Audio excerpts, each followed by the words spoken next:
We are back. Hey, it is Mason Greenblatt here. Hey guys, and Robert Greenblatt. Today we're going to talk to you about how to declutter your home in preparation for a sale. One of the things that we do when we meet with you for the first time, if you're getting your home ready for sale, is we're going to give you a checklist with some tips and tricks and kind of like take that big process that could be a bit overwhelming and kind of chunk it down and make it easy. But today, three categories of thoughts here to help you guys. Mason, what are those three categories we're going to share today? We're going to talk about selling stuff. We're going to talk about storing stuff, and we're going to talk about getting rid of stuff. Yep. Right. So we're going to sell stuff. We're going to potentially store some stuff, and we are going to have to get rid of stuff at the end. Right. So if we want to sell some stuff, what we see, I'll take this one, Mason. If we see people have a lot of success on Facebook Marketplace is one idea. Depending on the situation, we see estate sales. Depending on the quality of the furnishings and belongings in a particular house, it doesn't have to be an estate per se, but if your home has high quality collections of things or high quality furniture, sometimes an estate sale is a great way to go. Facebook Marketplace, estate sale, Craigslist, maybe, right? Depends. Yard sale. Oh, yard sales are great, right? Some people love yard sales. Maybe you tie it to a community yard sale, right? So these are all different ways to sell some stuff and put some cash in your pocket. So that's pretty cool, right? Yeah. All right. So what would be the second category for stuff? So we have storing stuff. So storing it. We store it in the garage. We store it in the attic. We could even store it in the closets. Yep. Let's clarify, right? So this is the kind of stuff when you go through your house, you're going to say, I need to take this with me. This is important stuff, right?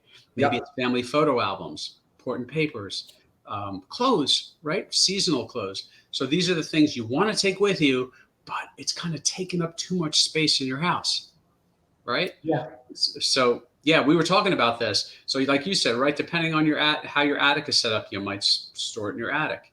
You might box some stuff up and put it in the garage if you have a garage. Right? Yeah, just for photos, it's the best way to do it. I mean, a lot of us in our kitchen, we have a toaster oven, we have an air fryer, we have, a juicer, we have coffee machine, the NutriBullets, all that. So putting that stuff away, whether it's in the closet, whether it's in the garage, it'll definitely help when it comes to photos. Not seeing when you're able to see that full countertop and see the size of it, it definitely will help sell the home rather than having that whole entire counter filled. Right.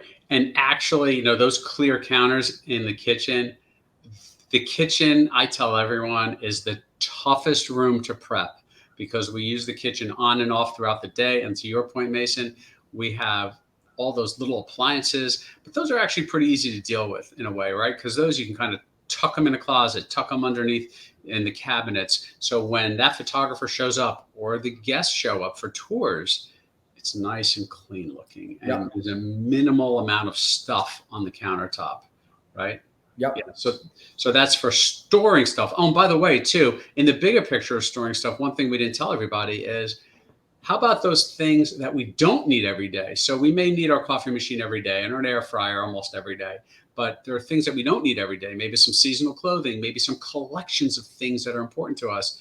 What a lot of people do is they will use those big pods, right?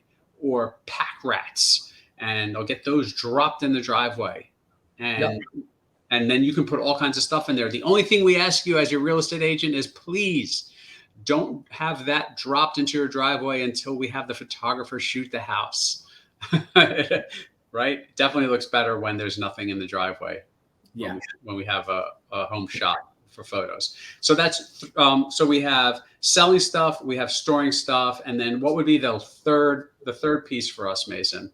Getting rid of stuff. So stuff that doesn't sell, stuff that you're not going to store, whether it's 1-800-GOT-JUNK, or just tossing things in the garbage.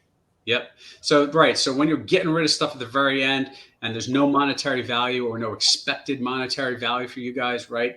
We're hooked up with a few different junk removal companies. They can act pretty quickly in many cases.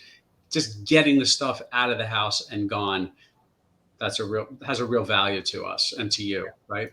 Yeah. That's important. Throwing some stuff away, depending on how your town handles trash.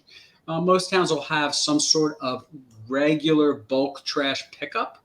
Not every week for most towns, but there are ways to get rid of those bigger things with minimal or no cost in many cases. So that's important to know as well, right? Yeah, for Yeah. sure. Okay, cool. Is that a wrap? That's a wrap. That's it. All right. All right. That was 3 categories about prepping your home for sale. Please take a moment and like this video, subscribe to our channel, and share this video. We really appreciate your support. Got Mason Greenblatt right there. Robert Greenblatt. Thanks for watching. We'll see you guys soon.